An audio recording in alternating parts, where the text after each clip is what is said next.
was saying is that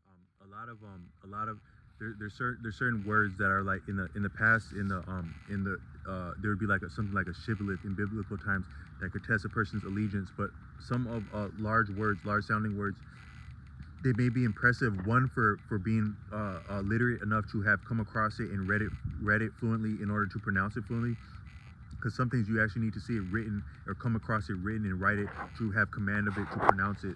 Some words are like that, but also just that you would be, and also they're not commonly used, a lot of words, so you're not versed in using it.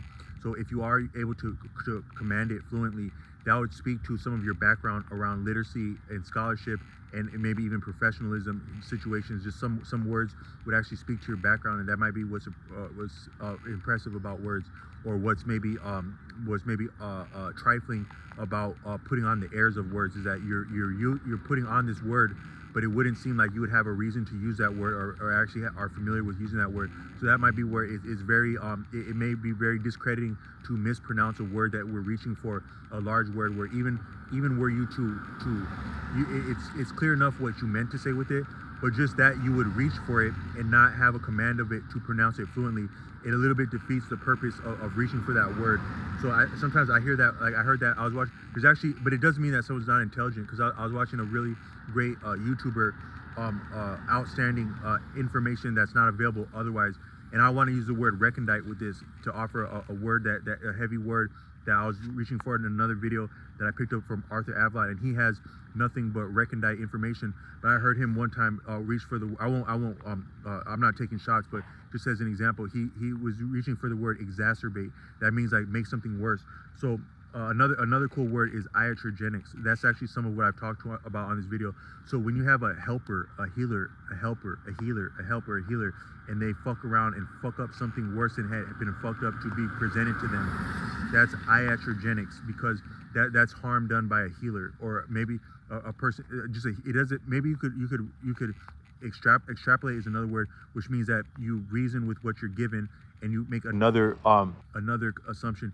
You could extrapolate along inductive, inductive, which is like you go from a single example and you assume a group, or you assume about a group. So you go from the specific to the general. Or you could do a deductive extrapolation, where you go from a group dynamic to a single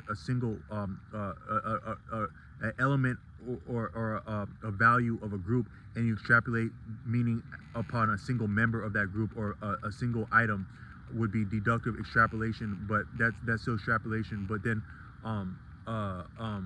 but I could extrapolate. That is go from actual general to general, or single to single. That iatrogenics could apply to professions also. So like if someone is a mechanic, and they don't put a cap back on something, or they do something that makes a vehicle become dangerous, that could be iatrogenic. So I actually had, just to show you what incompetence sounds like. So I've been you really should be careful about giving too much of anyone props, or thinking more of anyone than a person, because as sure as you are about someone, they can switch up on you, or they can fuck up on you as you were pretty sure they were solid. So I had one person, when I actually purchased this motorcycle, and they were sending the motorcycle out to me, and then they promised it on like a Friday morning at around 11. So I call at about like 11 or 10:55. They're nowhere to be seen, and someone else answers the phone. They're like, "Oh yeah, they had that wrong. We'll have it out to you next week." If you've been coming through a storm like I have, of things going the worst that they could go, not the worst that they could go, but just things going wrong for the sake of going wrong, that's daunting when stuff happens like that. It's like, damn, is this really gonna happen? Like, yeah, but is this really gonna happen? That's the feeling. But so that person dropped the ball there. Then today I was filling up the motorcycle, and it dropped some gasoline on it, because like it's a lot of these pumps, they leak, but these pumps, a lot of pumps leak a lot, and with this bike, you actually put the gas on top of the engine, because it keeps the center of gravity lower than having it like to the side, like on a car or something. So if it spills right the hell down the engine itself, and the engine does get hot. Sometimes when I put my leg touches it, and it gets very warm, not scalding hot, but yet all the way full on hot. So I call up the place, and I was like, I called up the place, And I was like, yeah, man, I just want to say, man, when I was up there, man, I knew y'all were doing me a good, I knew y'all were doing me one solid, but I actually didn't know what y'all were doing for me until I actually got up and riding. And I just want to say, I've seen the error of my ways, and I've repented, and I'm not going to backslide and go back to 4 wheels. And I'm upright now, that is upright on 2 wheels, and I'm going to do the right thing and stay on 2 wheels. Y'all did me one solid. He's like, what, man? Do you need service?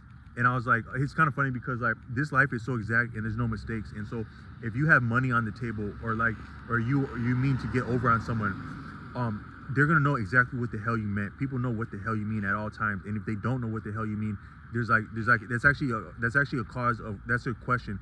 Like when you have communication that fails, as you were saying, you were speaking clearly to someone about something, and it's not clear. That actually speaks to that's a more significant indication that you would say, I'm not saying that person's bad or nothing like that, but that's a more indication of that relationship might not be all the way what you think it is or above board. An example is like, so when I was a young child, like sometimes I would do different stuff that was like dishonest and sketchy as a child, as property goes, that like as a juvenile, sometimes I do like little sketchy stuff, and I got called out on it by like a store owner. But I actually had the means to pay for it, so they let me cough it up and pay for it. But that was a good look, and I wasn't more so welcome, like showing up around there anytime around then. I actually hesitate to go back there now. 28 years later, I always feel kind of at odds that's not a good area for me. The energy around there to this day. But even when I was doing like different like little sketchy stuff from a young age. But when you're being sketchy like that, you would think that someone must be good at being sketchy if they've done so since they're little. But if you're really sketchy, like maybe say your nickname is Sketch, you feel like at all times, as clever as you are, as sketchy as you are, you feel that there are always one thing that would make maybe the difference between the similarity between a thief and a civilian, which is that the thief knows that as clever as they are, there's always an appreciation that you can be perceived as you don't think you're being perceived. Now we have more cameras, but even back in the day, you do something egregious and you always feel there's eyes on you. Someone might know or see something. If I do something sketchy, is the perception of a sketchy person, even one from a young age, is that you always know your ass can get caught because people always know what's going on. Someone always knows what's going on. People always see what the hell's going on. Life is a lot more wide open and vivid and broad and blatant, even than we appreciate looking out our face, because as much as we're aware of an environment as clear as day, there's multiple people at multiple angles that can see as clear as day and may have even yet the same vision that would be profound to yours. So that this life is like that, and someone doesn't know what you mean by something, it's significant. But that person was like, oh yeah, well, I have the same bike, and I've overfilled it before and spilled gasoline down the side of it. But it should be okay. Do they have napkins there? I'm like, no, I'm at a cheap ass gas station and they don't have paper towels or napkins. I was like, should I like take it somewhere and like get water blasted down there? He's like, no, man, no, nothing like that, man. It should be okay. Just be careful. Just be careful. So if you have gasoline on a motorcycle engine, you either have a problem or you don't. You're either solid and it's no big deal. Another more water under the bridge or under the seat, or your ass your ass is on fire, or you have a problem up under your backside, and there's not going to be too much time to like figure out. So be careful about this stuff setting on fire. So if it does stop it, would have been more accurate if he said, you should be good to go, but it could catch the hell on fire. So if it catches the hell on fire, try your best to pull over wherever you are without hurting anyone or causing further damage to yourself or the bike or a bystander or a vehicle by pulling over, and then get on the ground and roll. Stop, drop, and roll. That'd be my best advice. That'd actually be more useful than what he said is, it should be okay, but be careful with this one, because you got some flammable gasoline that's on an engine, and engines do get hot. But I've done that before and it hasn't happened to me. But be careful about it, because your ass could be on fire. How are you going to be careful about catching on fire? How do you carefully catch on fire? It's just an example of the incompetence that I get all the time from people that would seem professional. But that's an example of iatrogenics would be a healer that I've dealt with medical professionals as incompetent and as vague as that. That would be medical iatrogenics, but what I experienced today might be professional iatrogenics. That's a word off the beaten path, but recondite is understanding of words that are not commonly used, similar to esoteric, but different than esoteric, and nomenclature is recondite.